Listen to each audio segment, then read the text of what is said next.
Hey guys, welcome back to the Vulcan blog. Today we are getting into the world of blood flow restriction. If you haven't heard of blood flow restriction, you've probably been living under a rock. But if you are into strength conditioning, fitness, health, wellness, whatever it is, BFR is taking our space by storm. And you should know about it, whether you're a coach, whether you're just working on your body or you're a practitioner. This is such an important thing. We've got 35 plus years of incredible research behind it, and we need to know about it. But before we do, if you haven't already, please like this video, subscribe to our channel, and ring that notification bell so you don't miss out on any opportunities to enhance what moves you. So let's get into this. What is blood flow restriction training? For those of you who do not know, blood flow restriction training by definition is the intermittent occlusion of a limb to occlude the amount of venous return to the muscle. Blood flow restriction in its simplest forms is going to make your body very oxygen efficient, and it's going to isolate a certain muscle fiber type, that type 2 muscle fiber type. When you think type 2, think of sprinters, think of high output athletes, not your long distance athletes. It's going to focus on those muscles, and those are your bigger fibers. You can compare that sprinter who has, big muscles to that marathon runner who is probably skinnier because it's more adapted to their sport. It's going to really fire our biggest prime movers. And mixed in the middle of all this is it increases the amount of human growth hormone naturally occurring in our body. We get a massive spike in HGH. We'll talk about all this a little bit more in a second, but in layman's terms, makes you really oxygen efficient, focuses on those type 2 fibers exclusively, and a mix of both of those, we have a lot more human growth hormone going through our body. So a question you should be asking right now, is blood flow restriction really that big of a deal? Is anybody else using it? Who is actually using this? Is this a bunch of, snake oil type stuff? Is this a bunch of cracks out in the woods doing BFR and just now it's a fad thing? To answer your questions, it has been around for 35 plus years. I can give you a little bit of the history behind it, but yes, people are doing this. It got a huge ESPN article, I want to say several years back, with Dwight Howard, who at the time, I think he was playing for the Lakers. Maybe at the time he might have been with the Rockets. But he trained exclusively with blood flow restriction simply because he was able to get the same workout as if he was squatting 300, 400, 500 pounds with blood flow restriction, squatting minimal weight. And we'll talk about why in a little bit. Promise you the science is coming. But yeah, people are using this. Bodybuilders have been using this for decades now because they found, like, man, if I do this, it gives me a major pump. Some of them started exclusively training with blood flow restriction simply because it sped up all of their adaptations. Blunt methods of doing BFR, just taking Voodoo-Foss bands and wrapping them up, or just using whatever they could to restrict blood flow. And now we have some great science telling us we shouldn't be doing that. We'll talk about that, but they were just doing whatever they could in the beginning. The origins of BFR start with a guy back in the 1960s, and I'm gonna read this directly off of Saga's website, which we love some of the Saga cuffs. We'll link to them in the description. They're great cuffs. But it says in 1966, a man named Yoshiaki Sato was attending a memorial service in traditional Japanese posture. He was sitting on his knees. After some time in that position, he noticed a fairly significant discomfort in his legs and postulated that this was due to circulation to his calves being cut off, or at least impacted. He recalled the sensation as similar to what you'd feel from resistance training. He had experience in bodybuilding at the time, so he was well acquainted with the feeling. This caused him to ponder whether restricting blood flow has any correlating benefits to resistance training. The curiosity led him on a 6 to 7 year journey of exploration and testing, where he ultimately developed the method behind Katsu, or the Japanese word for pressure. You might have heard that called Katsu before, K-A-A-T-S-U. That's kind of where it started from, and now it developed into BFR. So now we've got a few really solid decades of research behind BFR, and it's been proven to do some amazing things. So what is the science of BFR? Blood flow restriction training, you're going to occlude a limb. We know that arteries have great pumping mechanisms built within the arteries themselves. Yes, our muscle contractions can help to better move blood through the arteries, but arteries are great pumping machines. Veins, on the other hand, are not as good at pumping. In fact, it requires a lot more of our own body, of our muscles, to actually move venous blood back to the heart or back to the heart and back to the lungs so it can receive oxygen and then move through the heart and be pumped back into the arterial system. So what you're actually doing with blood flow restriction training is you're actually impeding venous return. So what happens is you have arterial blood enter into the occluded space, because, by the way, your cuffs are not fully occluded. You can do blood flow restriction at what we call 100% occlusion or max occlusion. Arterial blood is still going to enter the limb at somewhat of a rate. But venous blood, for the upper extremities, we do the ideal pressure occlusion is 50%. This can be played around with quite a bit, but the standard protocol is about a 50% occlusion for the upper arms, and for the legs it's an 80% occlusion, a range of 60 to 80%. You want to get them to 80% or get to 80%. But the venous return is not going to happen. So you're going to have this pulling effect of blood. So blood's entering the limb at a slower rate. It's not allowed to leave the limb. So all of your muscle fiber cells, everything in the limb itself is just being perfused with blood, perfused with a certain kind of blood. This is deoxygenated blood. So what does that tell us? Blood's entering with oxygen, but as soon as it enters, that oxygen is going to be used because your body is deprived of it. It's in a hypoxic state. So you're not allowed to access the type 1 muscle fibers. So type 1 muscle fibers are your aerobic muscle fibers. That's what's going to allow you to go run a marathon. Think about your smaller athletes, your endurance athletes, your cross-country athletes. They're heavily utilizing type 1 muscle fibers.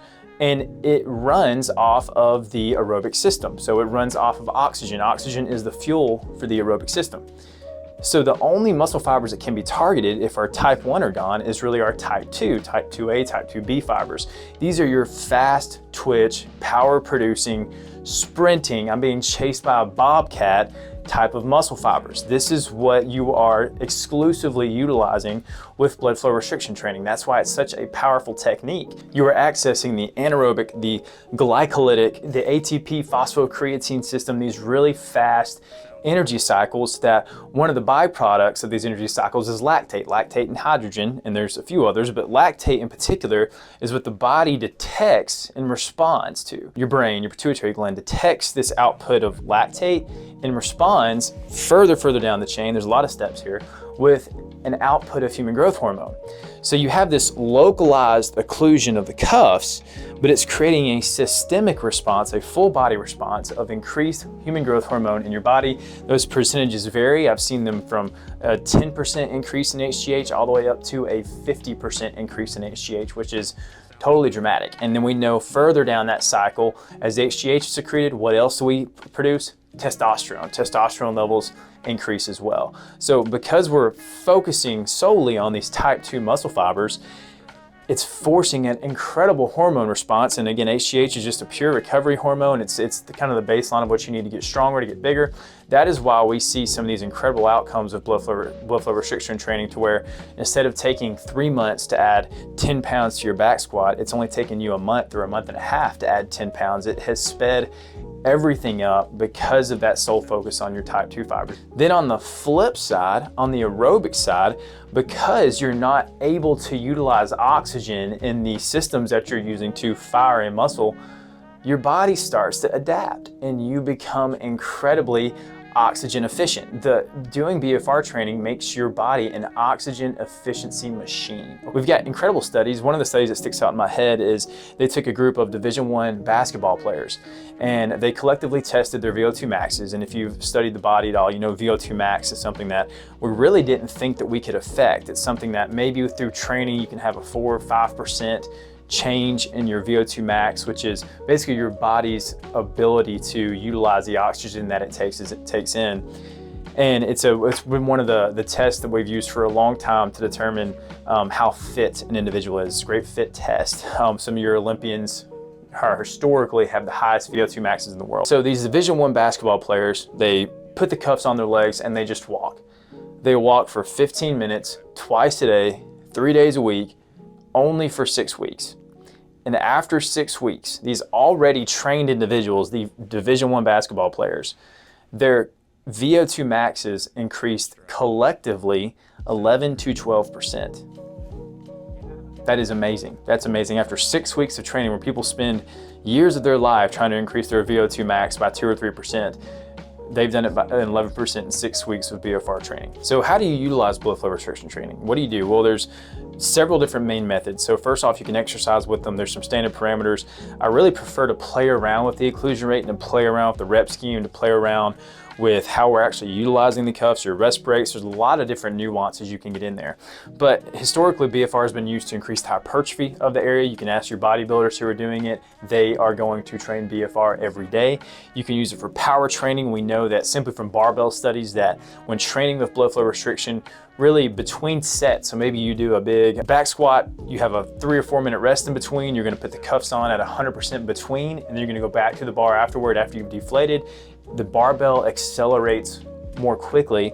So that's power. Then you have strength training, which is the obvious reason to use blood flow restriction training. There's a lot of different ways to do it. You have aerobic training. One of the things that I do in my own BFR program is I do a 25-minute bike at 80% occlusion with my target heart rate for me above 110. And that's a pretty easy bike without the cuffs. With the cuffs on, y'all, it's tough. This is not for the faint of heart at all. So aerobic training recovery, this is the #1 recovery tool that you can use. By doing blood flow restriction 45 minutes prior to an event, those folks have tended to perform better than those who didn't use the blood flow restriction training. Also using it for recovery post-event. There's so many uses. There's very few contraindications to utilizing blood flow restriction training. The few we have are simply because we're afraid to do it. For instance, we don't want to use blood flow restriction on someone who is pregnant. If you're pregnant, don't do it. One of the theories behind if you're pregnant, you shouldn't do blood flow restriction is when you occlude any limb, like we're occluding it, you're going to increase the stroke volume of the heart by around 12%. Now, if you know the cardiac output equation, which cardiac output is the amount of blood pumped out of your heart and the rate at which it does it, cardiac output is simply heart rate times stroke volume. So if your stroke volume goes up, so does your cardiac output. So it's gonna be more of a strain on your heart. That's why we never occlude more than 2 limbs at one time, so you wouldn't do your legs and your arms. You might as well do your neck at the same time. Just kidding, do not do that. But we always occlude 2 limbs. We actually want to hit that 24% stroke volume increase while we're doing blood flow restriction because that's part of the adaptation we want to increase. If you see someone doing a single limb blood flow restriction movement, they can have some benefit from that, but it's not the gold standard. We always want to use it with both limbs. So some of your contraindications, pregnancy, some other major things like lymphedema, acidosis. Have you had a history of malignant cancer? That's one that we don't use blood flow restriction on if you've had malignant cancer, simply because you have such a change in your hormones, you have such a massive hormone response. We don't want to do anything that might speed up the progression. DVT, deep vein thrombosis comes to mind. So in layman terms, what is blood flow restriction training?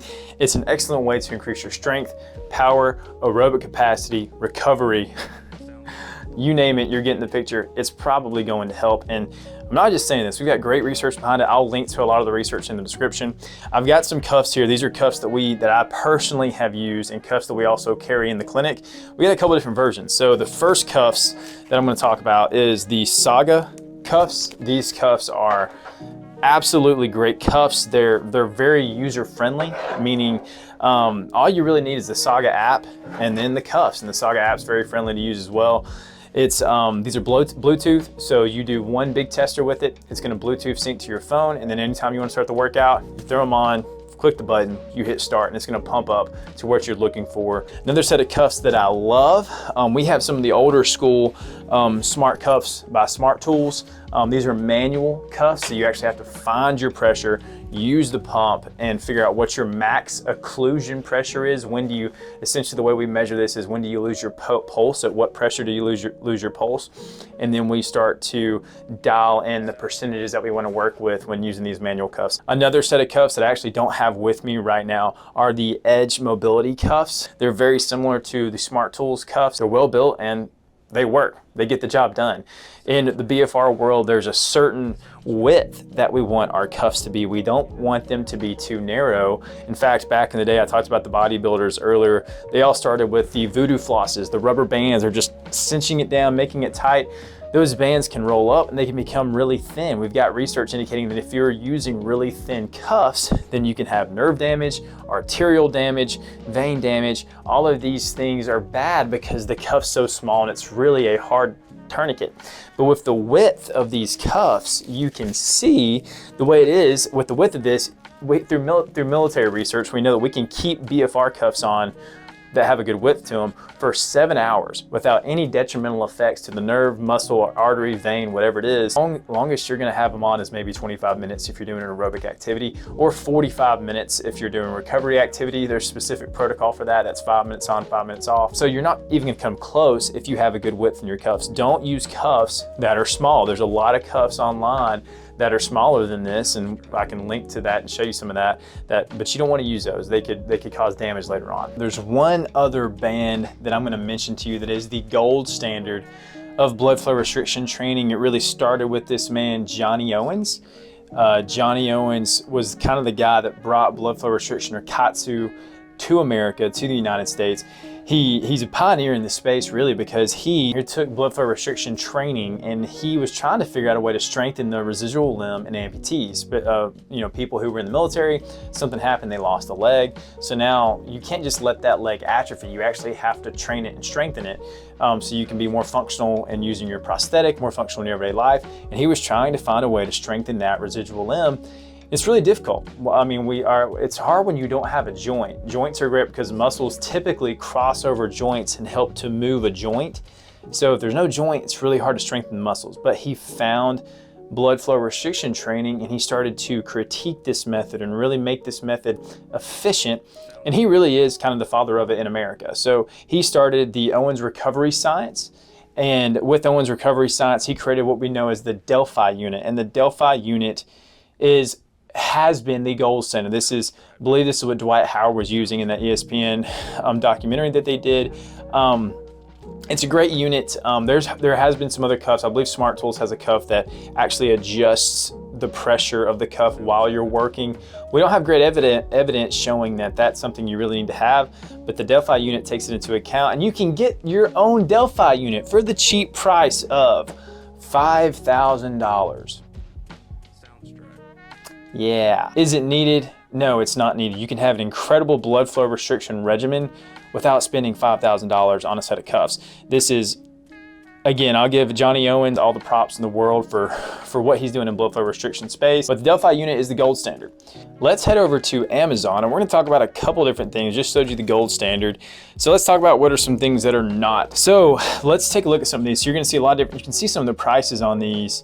I mean, odds are you're gonna see what you're gonna get. This is very much, particularly this one, look how thin those bands are. That's a very thin cuff. That could be something that could cause some issues later on, simply because of the thickness of the band. Some of these other ones may be okay. These are much more in that voodoo floss category where we're just gonna create some form of restriction. We're not sure what we're doing. Same here. As we go on, you can see like these are really thin. These are a little thicker, but these are just essentially, these are rubber bands that are gonna restrict you. Somehow you have no idea to make it scientific, and your occlusion pressure matters. Your occlusion pressure matters tremendously. So if you don't wanna waste your time, this is not the way to go, because you very well could be wasting your time with these. These look very doable. These look fine. Some of these bands look fine overall. I would tend to stay with the tri. I want to make sure that I'm being as scientific with this as possible, and I want to make sure I'm not wasting my time. Hopefully that answers the question of what is blood flow restriction training. It's amazing stuff. Everyone who is an athlete, everyone who aspires to be an athlete, anyone who trains, anyone who recovers, BFR will accelerate whatever you're doing in a positive direction. If this video on blood flow restriction was helpful, please like, subscribe, and ring the bell. We're gonna be putting out a lot of blood flow restriction information. If you have any questions on this topic of blood flow restriction training, we'll be hanging out in the comments for a while. We'll be checking these comments periodically, so drop a comment, leave us in there. If you have a question, we'll try to answer as best we can. And I'll put as much of the research that I've listed here into the description so you can dive into it on your own. Again, don't take my word for it, do your own research, but I think you'll find quickly that BFR is absolutely amazing. So, all right guys, thanks for joining us, and we'll see you next time on the Vulcan Vlog.